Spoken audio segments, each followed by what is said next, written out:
Because of the evil they had done in the sight of the Lord, Israel was delivered into the hands of the Philistines for 40 years. But an angel appeared to the barren woman of the tribe of Dan. Oh! You are conceived of a child who will begin the deliverance of Israel from the hands of the Philistines. The boy is to be a Nazarite. He is to be set apart from God and shall not cut his hair, or drink beer, or wine, or any alcoholic beverages. Oh! Oh, but no! A man of God came to me, and he said, "You will have a child. His name shall be Samson, and he will be a mighty man of God." Oh! Samson grew and matured. He was blessed, and the Spirit of the Lord was upon him. I have seen a beautiful Philistine woman. Please go get her for me right now, so she can be my wife. Can't you just marry one of our kind of people? Why can't you just marry a relative?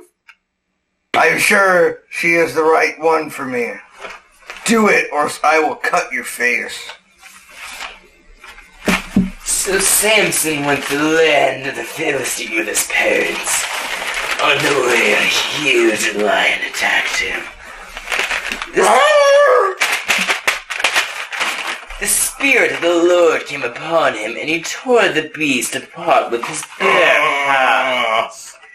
After talking with the Philistine woman, he came back with the carcass, and it was beehive and some honey.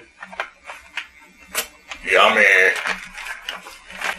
When it came time for the wedding, Samson gave a feast for several of his beloved companions. Hey, buddy. What's up? Hey, here comes my other friend. Hey, dude. I have a riddle for you. Really? Let's hear it. If you answer it correctly, I will give you 30 pairs of clothes. And if you do not, you give me 30 pairs of clothes. Out of the eater, something to eat.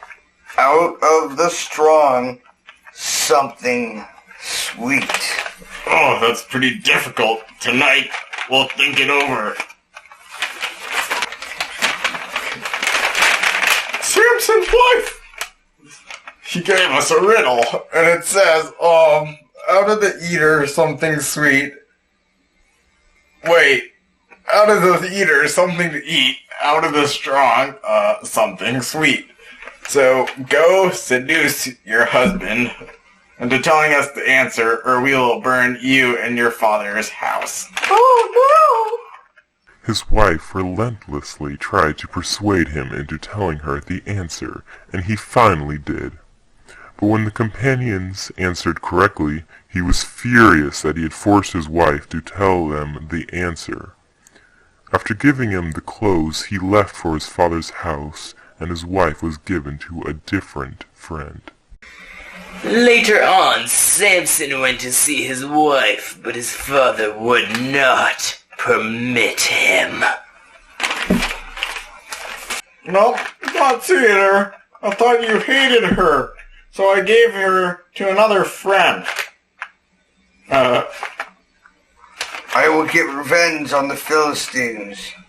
In his anger, Samson burned the Philistine fields of grain, vineyards, and olive groves. But when the people learned of all the damage was Samson's fault, Oh, no. they went and burned his wife and her father. Now I won't stop until I get my revenge on you too.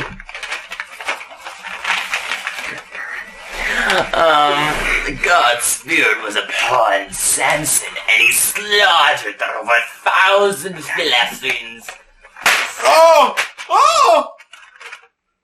Samson led Israel for 20 years. One day, Samson went down to Gaza, where he spent the night with a prostitute. Hey, big guy. Samson is here. At dawn, we shall kill him. Because Samson got up during the middle of the night, tore off the doors of the gates, and escaped.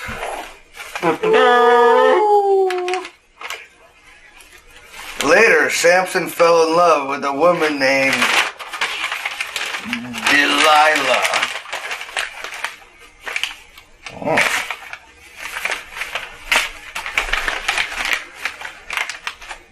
Delilah, if you can seduce him into showing us the secret of his great strength, if you do, each of us, we will give you 1,100 shekels of silver.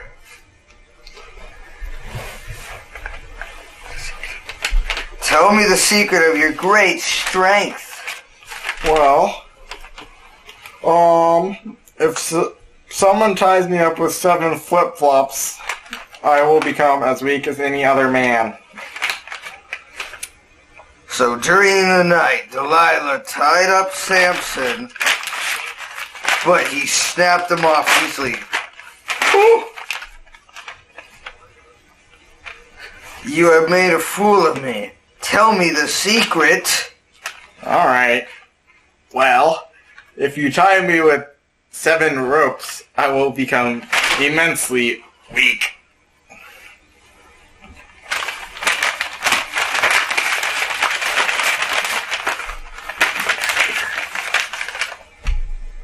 Once again, during the night, Delilah tied up Samson, but he snapped them off easily.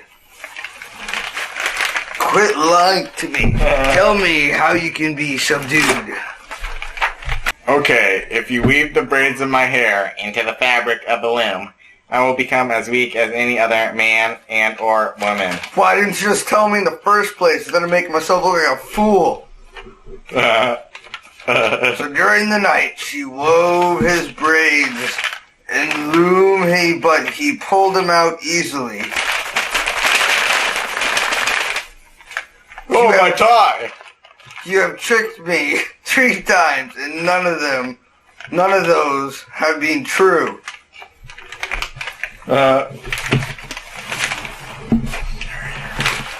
Every day she would try to get Samson to tell her the secret, so finally he told her. Well, I'm a Nazarite, so if you cut my hair, I will become extremely weak, even weaker than you. So that night, after he had gone to sleep, she called a man to shave off his hair.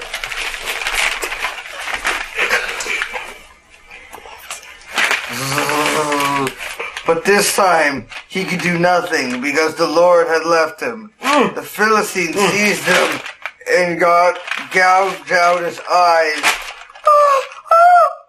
But while he was held captive, his hair began to grow again.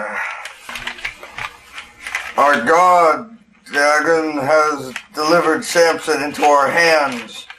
Bring him out to entertain us.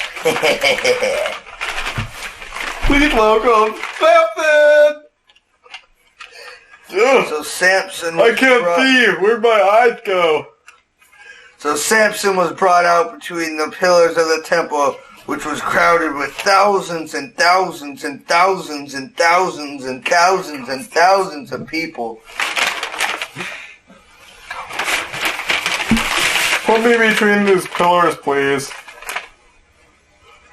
Oh God, remember me. I have strayed from your commands and precepts. Please strengthen me and let me die with the Philistines. So he pushed with all his might, and the temple came down on all who were inside the temple. He killed more Philistines during his death, and than he did his entire life. Our faith lesson. From this Old Testament story, we are reminded that all of us mess up and miss the mark. Throughout his life, we see Samson having unreliable character, being disobedient, and losing control of his temper. Just like Samson, we all sin and mess up once in a while. But thankfully, Jesus came to earth and died on the cross for us. He paid the price for all our mess-ups and sins. Another faithful lesson we can draw from the story is that we need to die to ourselves. Samson's greatest moment was not during his life, but during his death. In Matthew 16:24, Jesus says, "If any man come after me, let him deny himself, take up his cross, and follow me." When we take up the cross, we choose to do something painful, but it will be good for others. We need to become great in how we choose to let go and die to ourselves.